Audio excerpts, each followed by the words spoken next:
rim of known space, justice is a long way away.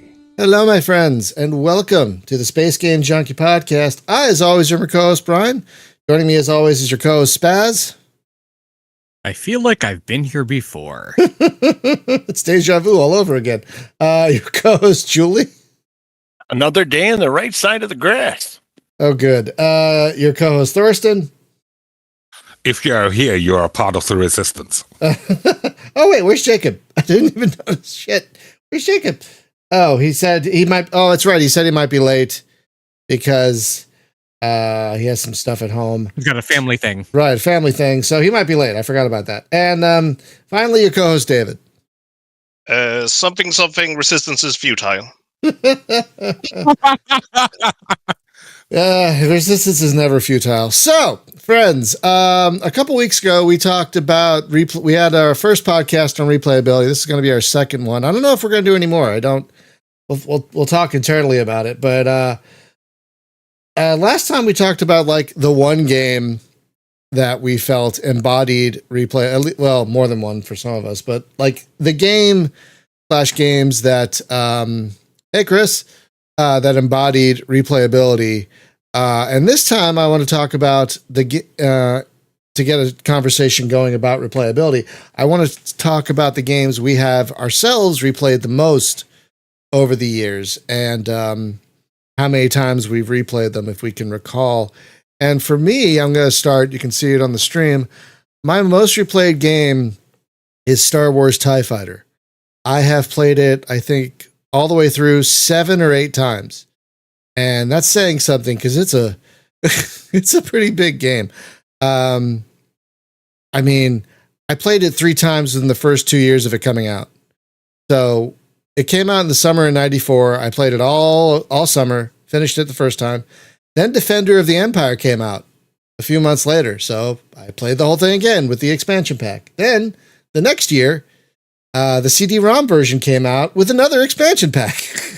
And that's the one you could buy on Steam and GOG now. So now it has over 100 missions. And so, of course, I played it again.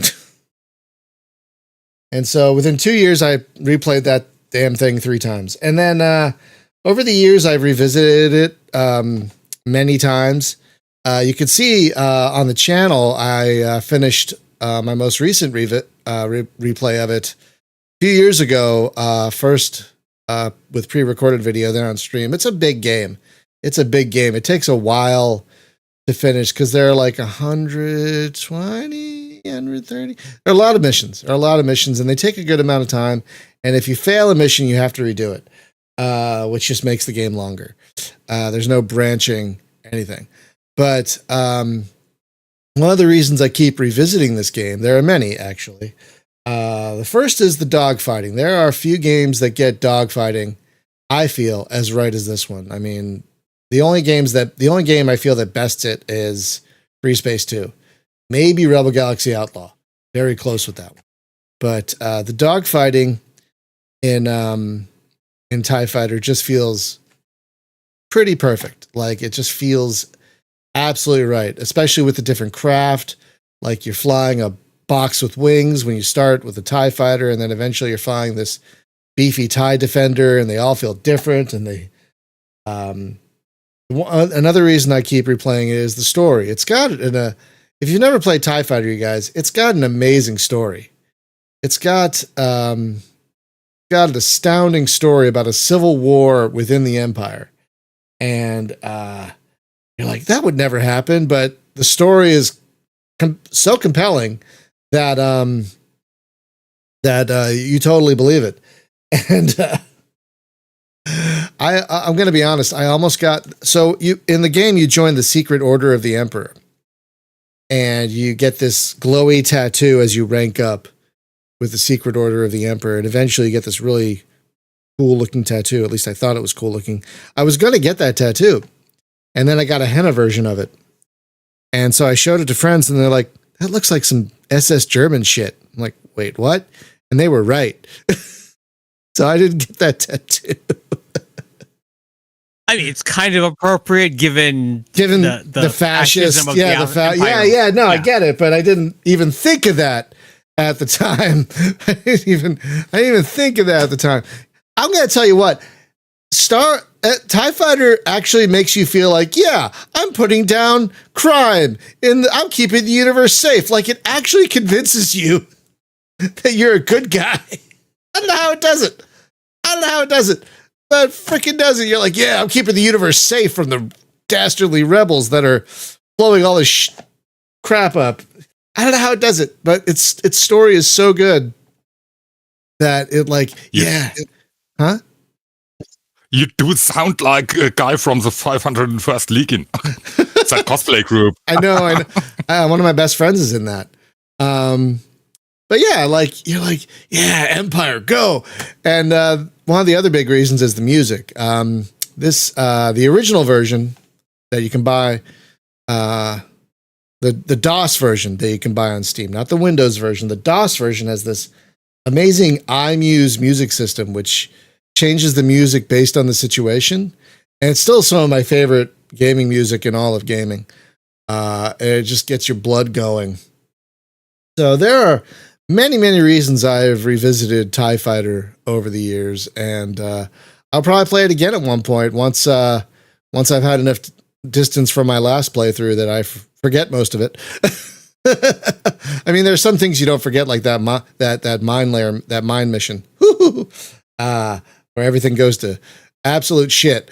Yeah, there are certain things you don't forget in TIE Fighter, but like, maybe in the next couple of years, I'll probably do another playthrough because it's been long enough, and it's just so effing good. That it's just such a wonderful game that I will probably play at least a few more times before I go. All right. So Spaz, do you have a game that you feel you've replayed the most over the years? Oh, hit me. Oh yeah. So this one it's one you've already mentioned because I've played it through 7 times now through the story, and you can ignore the story and do your own thing in it. But I have played through the story 7 times, and that is Rebel Galaxy Outlaw. Woo, yeah. Does not surprise me in the slightest. Of course it doesn't. It should not surprise anyone who has listened to this show more than once, because I've mentioned it so many times and my own ties to it. So, of course, it's going to be on this list for me. How many times would you say? Did you say 7? 7 times. Wow. I've been through its story.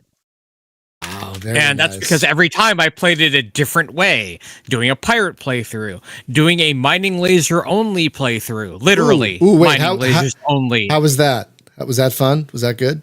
So this is the interesting thing about mining lasers. If you switch to mining laser turrets for your weapons and you use mining lasers as your main guns, they're hit scan, but they target the center of mass for the ship. They cannot, and I mean literally cannot, target missiles. Oh. So my mining laser playthrough, I had 0 missiles shot down the entire playthrough. Oh. That sucks. I love shooting down missiles. Yeah, so if you're aiming for a ship's hull, for example, you're going to hit the hull. You're not going to hit anything else. Oof. So you better have good shields or very good dodge ability if you want to survive in a mining laser only playthrough. I think I'm going to load up my beluga and give this a whirl just for shits and giggles. So this is the way you do that mining laser playthrough. You get the mining laser right off the bat. That's the first thing you do. You do delivery missions, no combat. You don't even fire a shot until you get a mining laser onto your platypus. And then you stick with mining lasers as you upgrade. So mining laser gun, mining laser turret, and of course the javelin, which you have to use. Right. Because it's part of the story. But other than that, that's what you're stuck with. Okay, I got to try this myself. This sounds hilarious. It's an interesting playthrough. Another interesting playthrough I went through was just combat lasers. Oh God. Now you might think that's not going to be fun. No, combat lasers are great because you can fire them forever. Spray That and means pray, you have more basically. energy for. No, you could load a coyote with combat lasers and do great. 6 combat lasers. You can fire pretty much literally forever, and you have more energy to dump into shields whenever you need it. Yeah, that's a good point. Okay, I'm doing this with my beluga. I'm definitely gonna try these. Gonna try these out. Yeah, mining laser run. Try a combat laser only run, and you can use combat laser turrets too. They're combat lasers are my favorite turret anyway. I might have those already. But Yeah, combat lasers are the best turret overall, just because you don't have.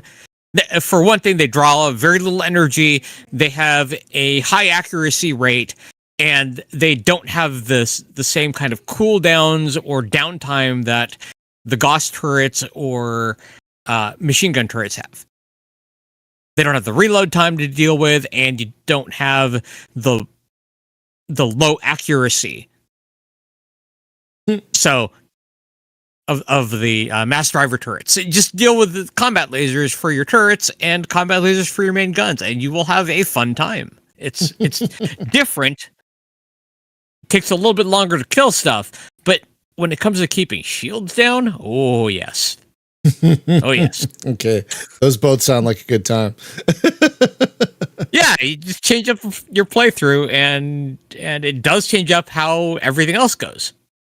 Oh man, a coyote with 6 combat. Okay, that sounds like a fun time. It's funner than you'd think. Oh man. Oh, that's a good one. Yeah, with mining lasers only. Try a coyote with 6 mining lasers. You will fire for about half a second, and then you have to stop. So what I ended up doing was just a coyote with 2 mining lasers and nothing else. Oh god. That's so funny. Folks, if you haven't played Rebel Galaxy Outlaw, by the way, it's not only it has a great story. It really has a great story, and exceptional dogfighting. Like really, I'd put top 3 space dogfighting games: Free Space 2, TIE Fighter, and Rebel Galaxy Outlaw. Top 3, 100%. And it's got great music and a really great story, great voice acting. If you haven't played Rebel Galaxy Outlaw, it is absolutely terrific. It goes on sale very regularly. I just hope we get the mod tools someday. I really hope we get the mod tools someday. It's so sad that this game got so much backlash from I know. the I'm still angry. That's About So-called fans. so-called fans ruined it for everybody. I will never Right. I will never not be angry about that. I will never not be angry about that. You know, the thing is, to me, it's like, so what? It was only on Epic Games for a while. You know, now it's on everything that you want to play. You want to take it with you to the grocery store. It's on Switch. Just enjoy it. Don't gamers can't just enjoy things. You know? I mean first it didn't have a white male as the lead. Gasp. And then some games. You should be fair. If I need to hash out the story of how that all happened, I can. Yeah, I think folks, if you're unaware of what happened with Rebel Galaxy Outlaw, hit us up on our Discord. We will have we've talked about it before. You can ping me on Discord, and I will absolutely hash out exactly how that all played out, because Brian and I were all there for it. It's crushing, it's heartbreaking, and we would take up the remainder of the time of the podcast talking about it. So we should move on. But I will never ever not be angry about what happened. It's just, but wonderful game. Oh my god, great one. Okay, Julie, what would you say is your top replayed game over the decades? Well, I would say a particular series, but a particular one in particular, and that is the Fallout series, but in particular, Fallout New Vegas. Oh, and what many consider to be the best one. The deal with that, and for several reasons. First off, I like Skyrim. I played it for probably over the years, thousands of hours. But the problem is, with Skyrim, if you want to play this game, there's like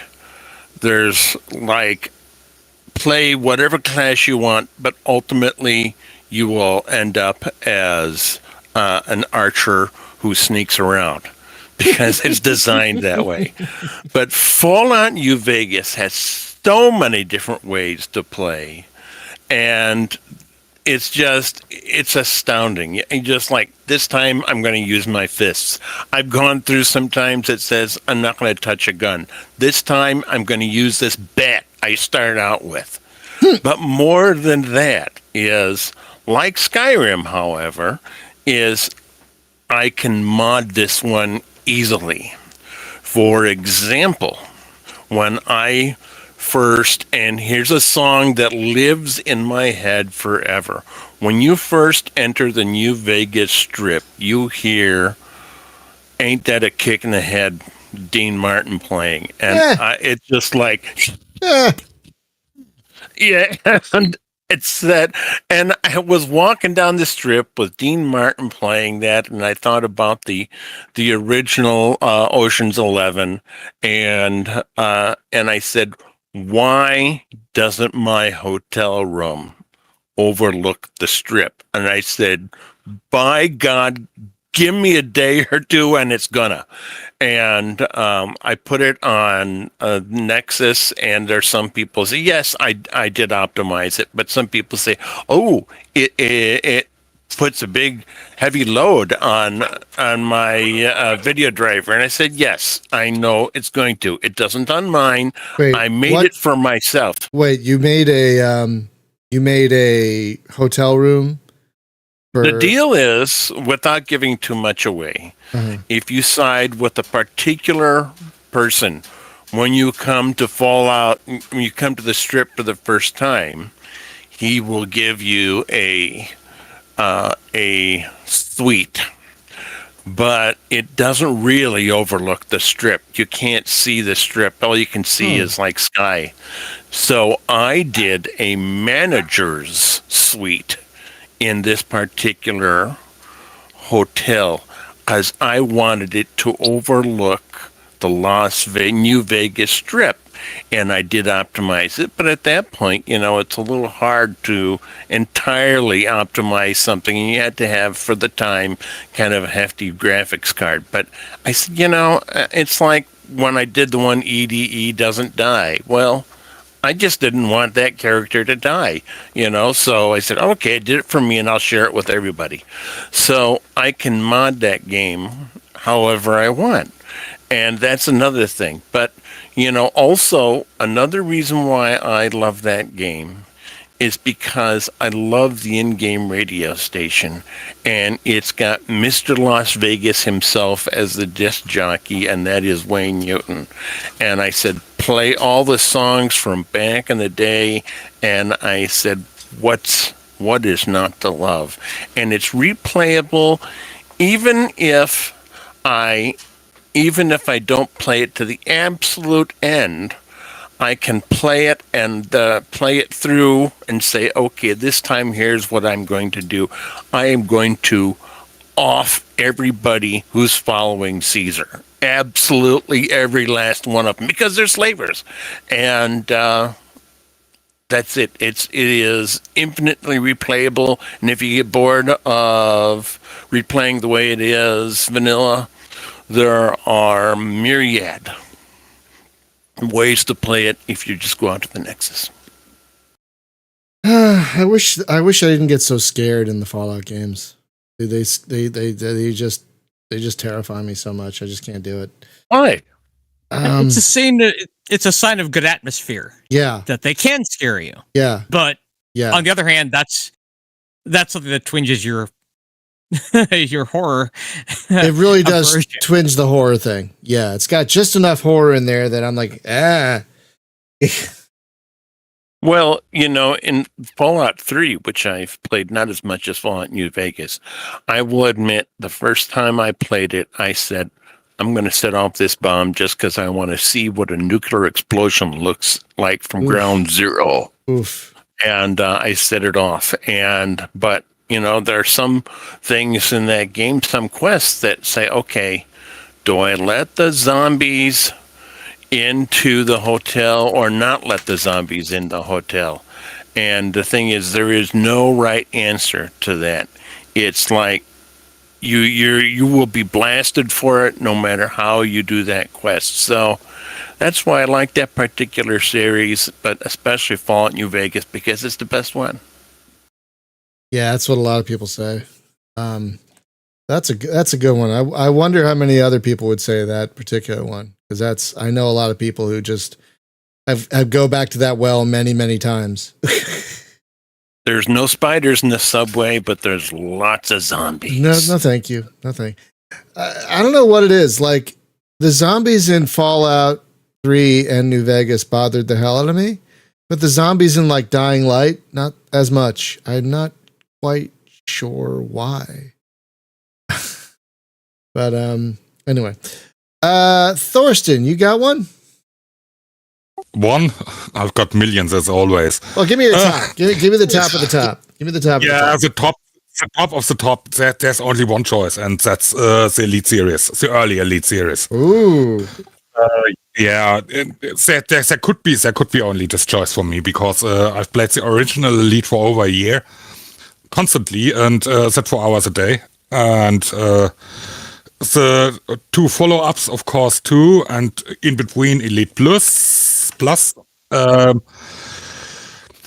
Well, for me, First Encounters is still the best space game ever made, with the probable exception of the unofficial and spiritual successor of Pioneer.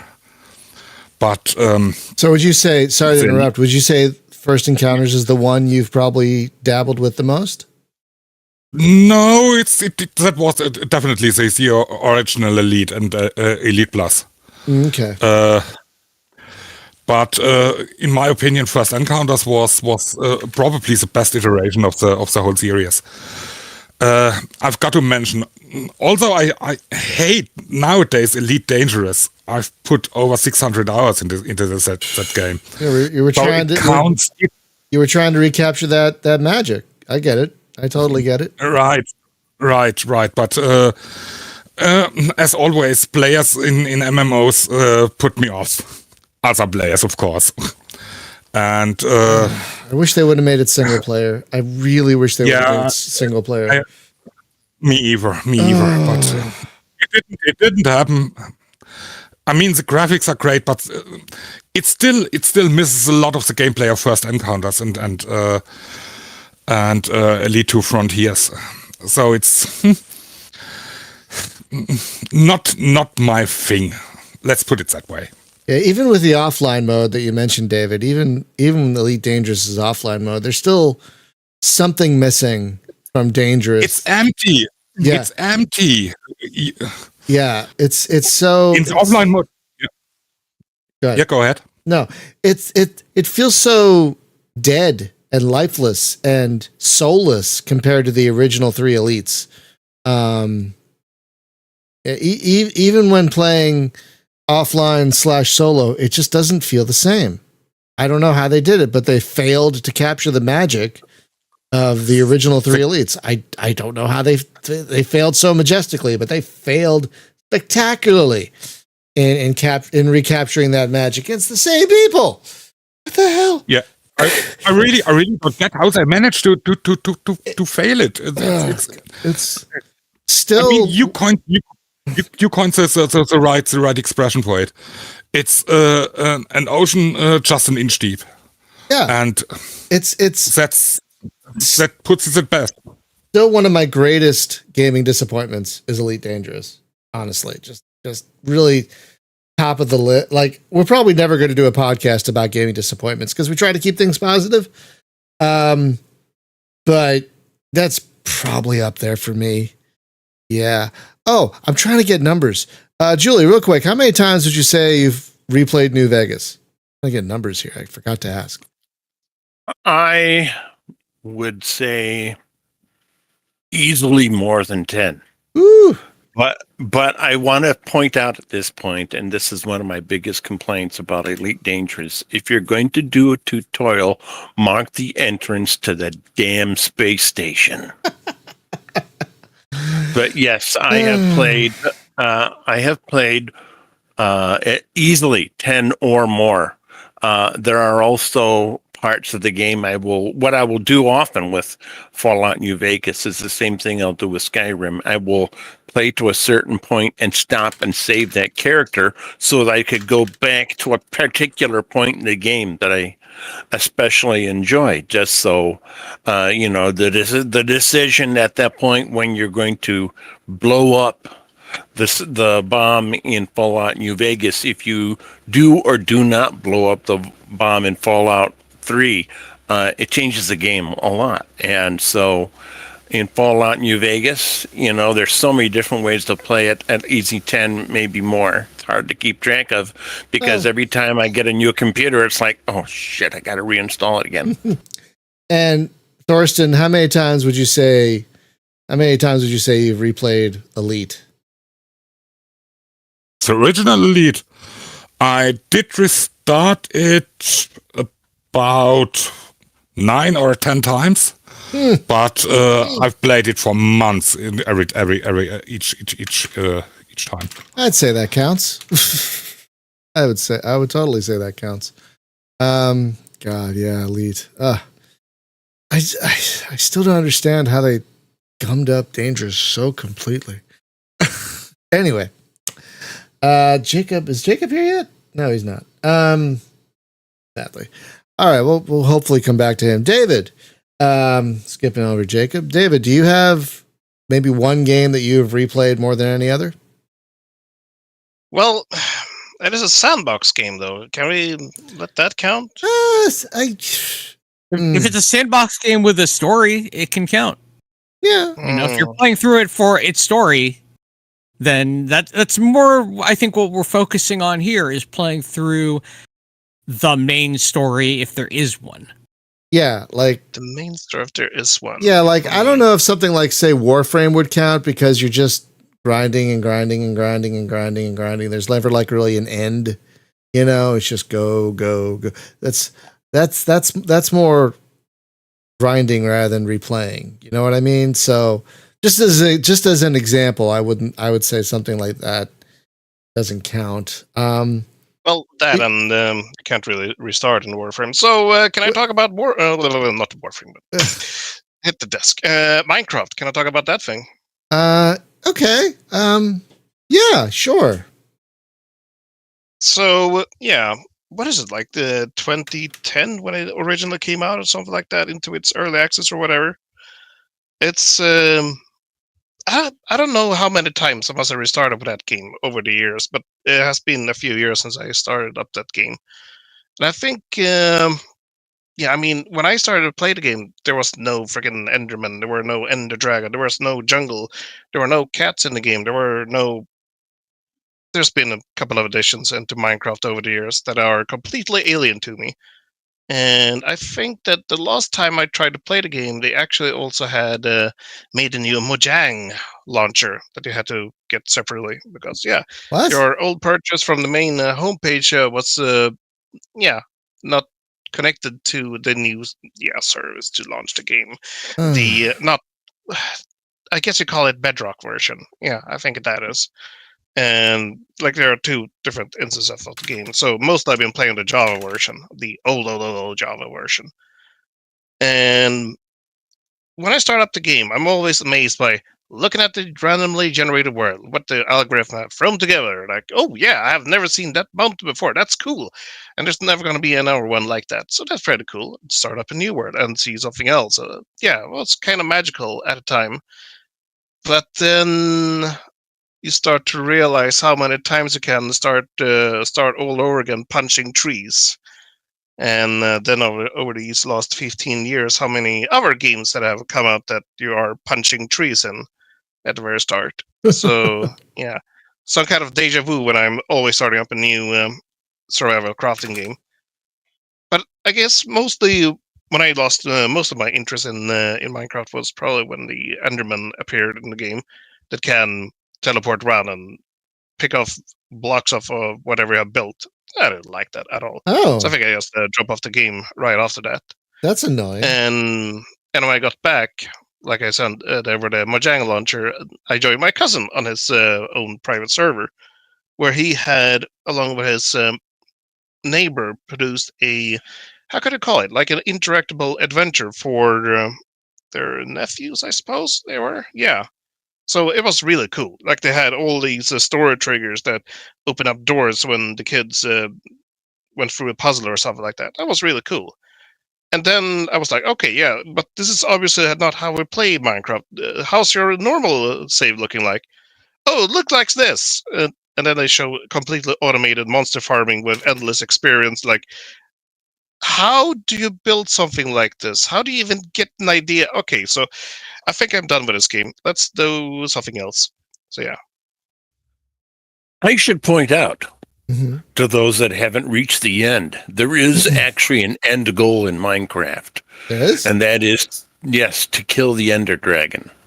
And I've only played it through once to do that. But also, Minecraft now has an adventure setting that will change it around so that you can create something that is just an adventure. And if you go out to their website, you can pay for other people for their little adventures, but there are some really good adventures and storylines that Microsoft does that they're free, and you can play through the whole story. And one of my favorites is someone did this. I've always used to say, why don't the NPCs talk except for to go, and so somebody else said, yes, you're right. They should talk. And so somebody did a version where they talk and you help rebuild this village. So there are a lot of storylines. Minecraft does have an endpoint. I no idea. I thought it was just a never-ending sandbox. Yeah, and I think I actually made it to the Ender Dragon at one time with my cousin. Like, we started an entire new save. But yeah, I lost pretty much interest mid-fight or whatever, since you had to... It's a complicated fight. You had to build pillars around the shield generators for the dragon in order for you to damage it at all. So, yeah. It was off-putting for me because, yeah, I just wanted to craft a way. So, but, That yeah. sounds complicated. Wait, you have to craft things to put over a shield generator to... Sounds Well, it complicated. can bring a bunch of dirt blocks around these pillars that shields the dragon at the very end. But I think I fell off the map or something like that, and yeah, lost all my stuff. And I was like, yeah, okay, yeah, I'm done here. There is a trick to killing an Enderman, by the way. If you have a space that's 2 blocks high, the Enderman can't reach you, but you can reach the Enderman and just wallop on that bastard. So do you have a number? Like, I'm trying to track numbers of how many times people have played these things. Do you have like a number in your head as how many times you've replayed Minecraft? I have no idea. I really don't have any number of that because it's a couple of years ago since I actually tried to play Minecraft. So yeah, No worries. unknown number, redacted or whatever. I will put unknown. All right, now we're back around to me. I'll just quickly say the second most game I can talk. The second game of which I've replayed the most. Did I say that right? I don't know. The game I've played. Never mind. Right behind TIE Fighter for me is Free Space 2. I've replayed that at least 6 times that I can remember over the years. And it's one of the reasons I've played TIE Fighter so much, is usually when I'm done with Free Space 2, I keep wanting to do more dogfighting, and so I'll load up TIE Fighter. Just replay through TIE Fighter. So the two kind of go hand in hand for me. But yeah, I've replayed Free Space 2 at least 6 times that I can remember. I try and give myself some distance between every playthrough because I like to forget parts of the story so I can try to experience them fresh, because I still feel like Free Space 2 might have one of the best stories in all of video gaming. Like, it's an absolutely astounding story that hasn't. I mean, there are other games that I played with amazing stories, but still, for me, I think the top might still be Free Space 2, because my God, story in that game, and it's the twists, the turns, the either ending you get is not a happy one. I'll just say that. So yeah, it's a big game. It takes several dozen hours to finish because the missions are intricate, take a while, and there are many of them. And there's also a couple different branches through the game. There's a secret, like a spy type, like covert operations branch that you can unlock. That makes the game even longer, but better, in my opinion. So I would say, yeah, right behind TIE Fighter for me is Free Space 2 that I've played at least 6 times through that I can remember, and I probably will at some point play it again because it's just so good. I wish there were more Free Space 2 clones like there are Master of Orion 2 clones, but whatever.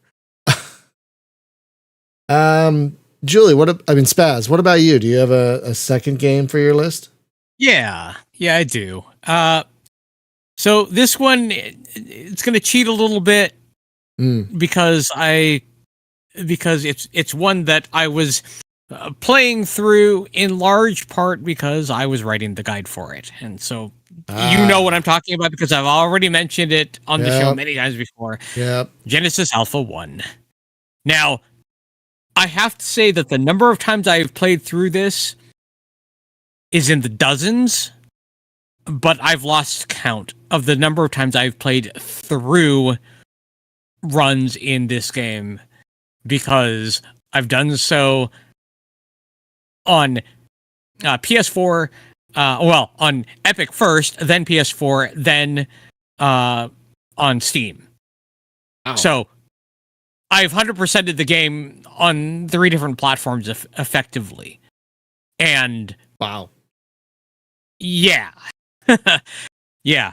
So I've played through the game dozens of times probably on each of those.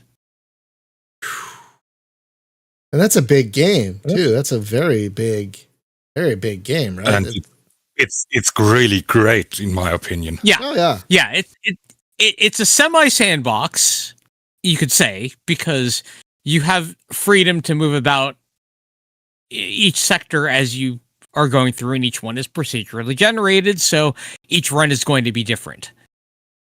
And depending on the corporation you start with, you get different weapon sets to start off with. And you upgrade each corporation start, so you can get better stuff to start out with, and future runs are a little bit easier to start out. So there is stuff to unlock, which makes each future run a little bit better as you iterate through. And yes, it does have creepy vibes, and the cassette punk future aesthetic is awesome. Just the clacking of the keyboard as you use consoles to do stuff, even though it's just a minor thing. Just that clacking of the mechanical keyboard is something that sticks with me. They absolutely nailed the cassette futurism in that game. My God, they absolutely nailed it. Just amazing. No question. It also, just like with my last entry, it goes on sale very regularly. So you can pick it up for cheap, under $5 US easily when it goes on sale. Yeah, and it goes on sale fairly often. It is a great game. It is a great game if it doesn't creep you out like it creeps me out. Needs an arachnophobia mode. Fair. That's fair. I just a side note. I'm seeing more and more games with that, which is really nice. Like that Frontier Skies game that was just released? Yeah. That has Forever Skies. Forever Skies. Forever Skies does have interactive mode, but as I mentioned to you, it will twinge your fear of heights. If you are, yeah. So I can't recommend it for you. Even though I have a fear of heights and it's pretty bad, I'm able to handle it, but I don't think you would. Part of me is tempted to try it, and within the first, because I love the idea. I know this is a tangent. I love the idea of having your own like airship home thing. That to me sounds fantastic, but I'm tempted to try it just to see how it does, and try and if it doesn't work, refund it within the 2-hour window. I'm very tempted to do that. There are times when you are walking over over chasms and you're on a very narrow catwalk. Okay, maybe not. Maybe. And yeah, and again, it's easy to fall off. That's the other thing. Your airship, when you get it, you get it, you have catwalks on each side of it, but no railings until you actually research railings and can build them. So, yeah, I can't recommend it for you, Brian, as much as I would want to. There's a lot that I like about the game, but I can't recommend it for you. Dang, I'm sorry. It looks like my kind of jam, too. I'm still very tempted. I'm sorry, Spaz. I'm still very tempted. All right. So, Julie, do you have a second game for your list? Yes, and it's hard to choose at this point. I bet. Yeah. It was tough for me, too. I really had to think about... Go ahead. At first, I kind of shied away from MMOs, depending on the MMO, because there are some that are just grind fests, some that's like, where's the end? Like X4 Foundations, it does actually have a quest line, depending on which expansion you're playing, but it's tough to find the quest. But I think the game that is the most replayable, and I'll explain why, and the MMO that has a definitely through quest line, and that is Final Fantasy XIV. And there are some drawbacks. You can say, how many times you played it through? Haven't reached the end yet. But the thing is, and that's because an expansion just came out. This isn't a game where it's like, okay, reach the level cap. This is a game where there's a definite main quest line. And this is the kind of thing where if you pay attention to the stuff, even the stuff you have to read, the writing is actually very good. And on the other show I'm on, we had a developer, and one of the things they always used to complain about is people that would always just like click through all his quests and never read it. And my friends would always say, oh, Julie, you're left clicking to win again. I said, okay, I'll go back. I'll read it. And so this is the kind of thing, one of the reasons it's so replayable, even if you don't reach the end of the story, is because unlike World of Warcraft, where it says, okay, I want to try out a different class, you got to go back, you got to roll up another character, go through all the levels again. This one, you can just have the same character and you can switch classes. Some you have to go back to level 1 just for that particular class, but not always. There's a lot where you can say, okay, this character class starts out at level 60. And I found that I really enjoyed some of the different, not just the character classes, but I really kind of got attached to the character I played. And we had this regular Sunday night group we used to play. We do still go back to it. But the only problem with this game, as far as replayability is concerned, is if you don't like pickup groups, you'll have a problem with it, because the main quest line is it's bottlenecked through dungeons. Now, that said, unlike World of Warcraft, which seems to be a jackass magnet, this game, all you have to do is say to everybody in group chat, this is the first time through, I don't know what I'm doing, and they'll help you and they'll guide you through. And I've never had an experience where everybody hasn't been nice. The last time we went through a particularly difficult dungeon, the tank was the only one in the group that wasn't part of our little static group. And the boss was really, really difficult, really high-level boss. And after failing like 8 times, he was so nice. He said, "I'll do it again if you want." And we finally said, "No, we need to go back and study this dungeon some more." It was a leveling dungeon. But that said, the writing is really, really good. And because there's a new expansion out, I can't say that I've finished it more than once because the main quest line, because it's the kind of thing where I said, hey, I really enjoyed this particularly part of the quest line because my character is like a tank in this game, and I'd like to go back and try it as that particular type as a DPSer. The only thing is you can't reset the main quest line unless you roll up another character. But so this is the kind of thing, if you ask me how many times through I played it, my answer would be once, but it's such an enjoyable game. I've been playing that one time through for 900 hours. Oof. Okay. That would, we'll quantify that as 900 hours. Wow. Yeah, it kind of makes sense because, like, you're not entirely starting from scratch with every class, but like sometimes it feels that way, and it's intentional and it works. It's weird how it works. I think it's the only MMO that does that, where you're the same character but like you can switch classes like that.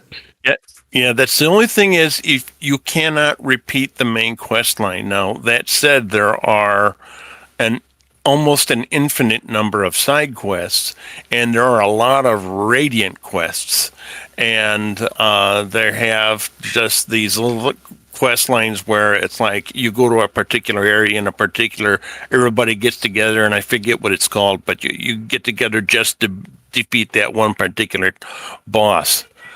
I just wish though that you could reset the main quest line without going back to another character, but even then, that's something that I think is worth doing in that game. Isn't there a thing where you could replay it at some point, but like you don't get any XP or anything, you just play through it? Isn't there a thing like that? I thought there was. I don't know if there's that. What I do know is if you want to do a dungeon by yourself, what they will let you do is you can choose from a list of NPCs that you've been playing the main quest line through, and a lot of people in our little group do that just to get a feel for what the dungeon is like, because the later level dungeons they get particularly difficult, and my only problem is people will sometimes forget and they say, stop standing in the red area. Oh, you mean the green area over there? If they're just the wrong shades, and I don't know that there's a setting for that, but the main storyline it's good enough that I'd be willing to repeat it if I could. Yeah. I at some point I'll get over my burnout and return to that game because it's so good. I just need to get over my burnout of it. Thorsten, do you have a second game for your list? Me? Never. How do you think I have 2 games or about replayability? I only own games with a lot of replayability. And I've got to scold you guys. Why don't you bring up the game series that has one of the most replayability of all time? Nobody mentioned Civilization. Oh. That's a good point. I don't too, by the way, but I have a game that is in the similar vein, and I talked about it a billion times here already. And that's, of course, Sid Meier's Alpha Centauri. Ah, of course. It's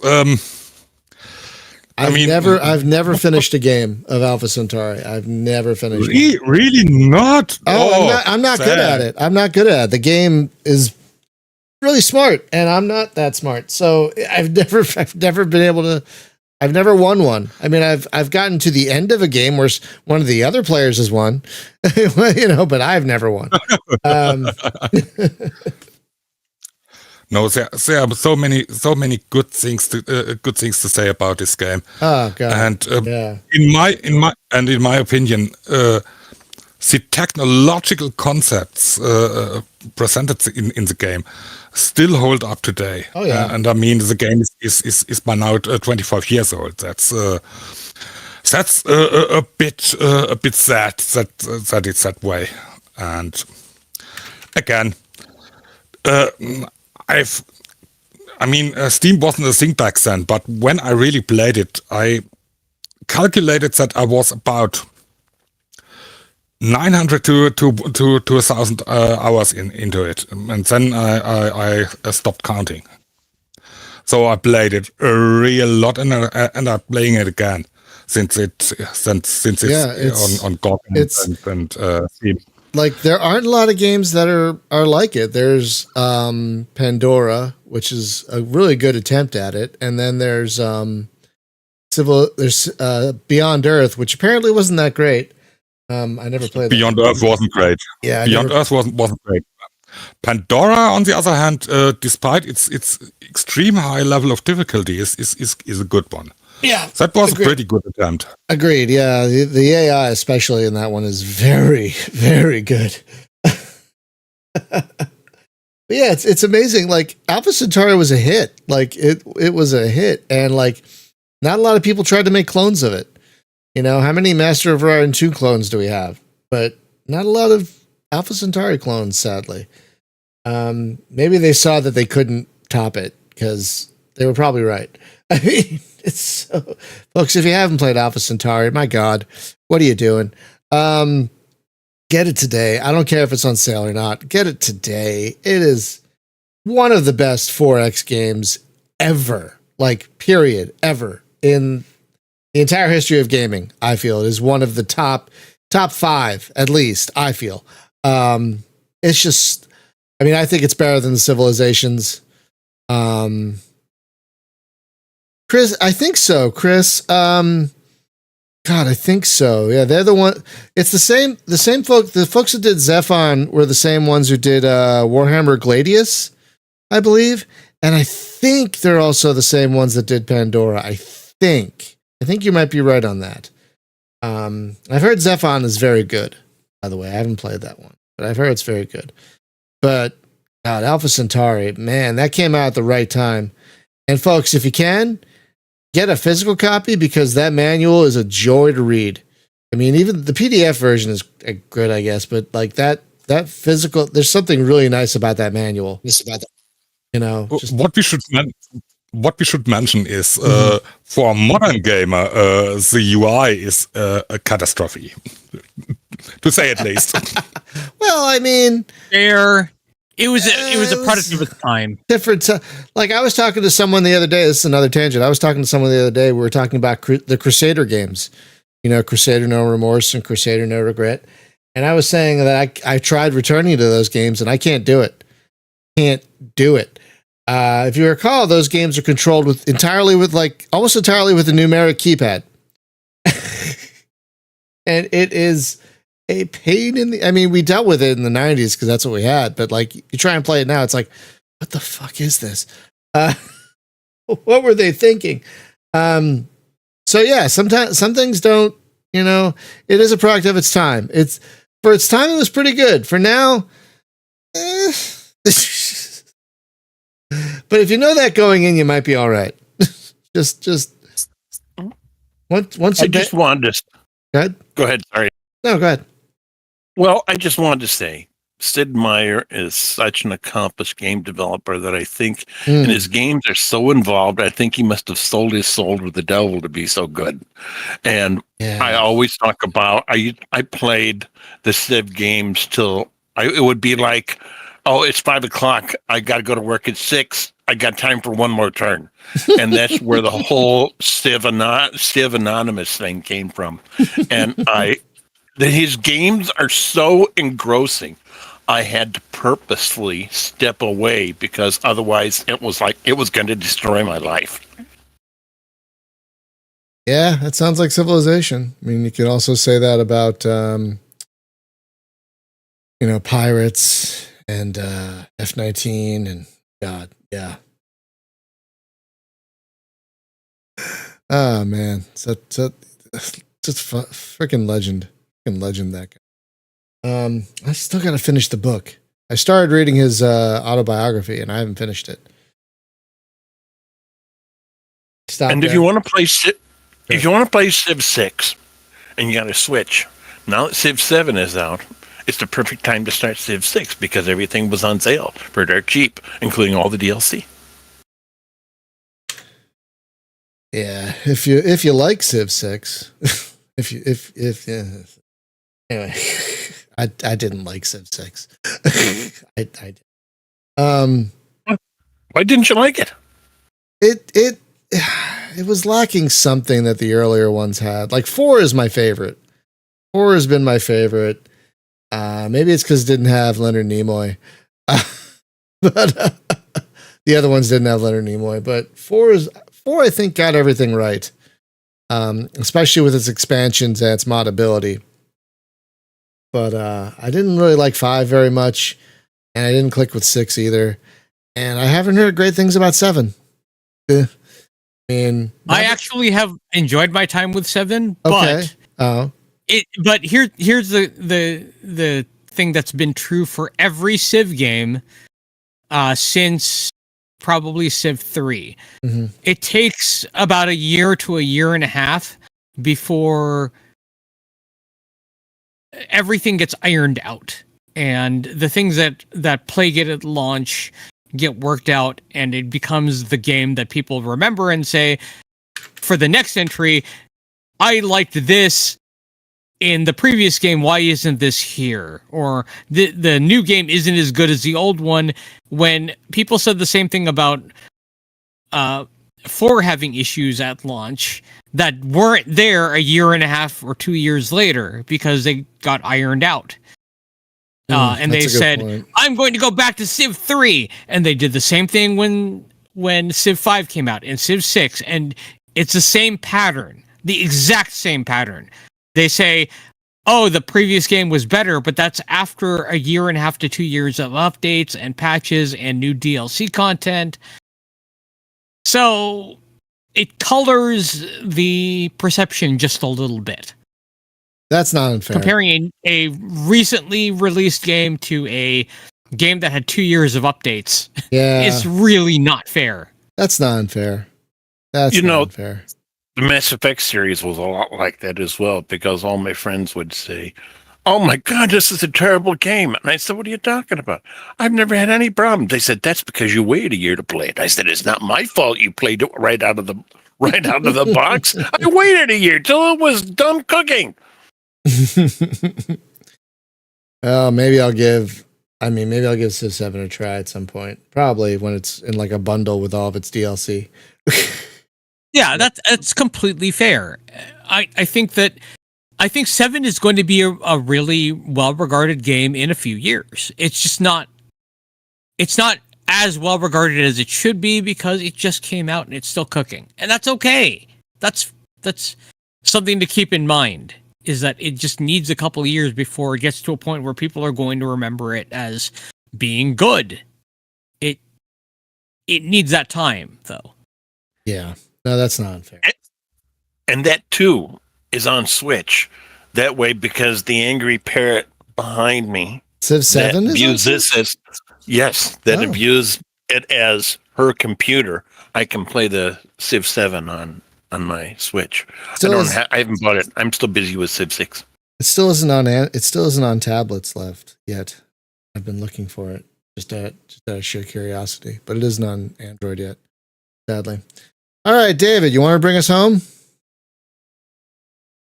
All right. So, it's kind of funny that I finally figured out what I should talk about, because this one I think I may have a number on how many times I played through it.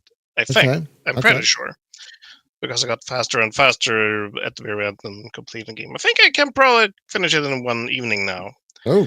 And yeah, I believe I talked about Resident Evil last time, so I'm going to talk about Resident Evil again. Which one? Resident Evil 4 again? No, this time being 7, actually. Oh, okay. 7. All The right. one that actually took a defibrillator and restarted the freaking IP. This one was a home run. Holy crap. First time I played through it, I don't know if I played on my old rig. I think it did. I thought that, my computer can probably run this thing, but yeah, let's try it. Even though the computer was probably only 2 years old at that point, but yeah, it was already feeling kind of aged, my old computer. But I played through the game, and I loved it. And then I realized that, I could actually unlock stuff by playing through different kinds of challenges. So yeah, I'm gonna replay this again. Why not? I want to be powerful the next round. So it doesn't have any upgradable weapons or anything fancy like Resident Evil 4 had, but it does have some silliness you can unlock and some annoying achievements as well. And one felt so. I guess it is cathartic. I guess you can use. I can felt good. Is that the correct word? Yeah, cathartic is a good word for that. Yeah. Yeah, because one of the last challenges I gave myself playing the game was play the game on easy, which doesn't sound very hard. So yeah, I played the game on easy for this challenge. What is the challenge for Resident Evil 7? Don't use the almighty item box once. Leave it untouched. That means that even if you have unlocked the new fancy weapons or upgrades or anything, you're never going to be able to use any of those. Oh, you see that key there? You can't pick it up? Oh, you need to throw something throwing away. No, you can't just pick it back up. So you need to destroy something in the inventory. So that round, I will always remember that thing. That is for sure. So I see that I played it about almost 50 hours. So I think that should be at least 6 times or something like that. I believe I played through it with all the different challenges. But I'm just going to say it like this. When you complete the game, I think it is under 5 hours, I believe it is, when you unlock the circular saw, the game turns into more like a joke at that point. It doesn't look very powerful, but then you pick it up and then you just chew through every enemy, and yeah, this is not the same game as the very first round to play the game. I was go around with a circular saw here. Yeah, it's pretty funny.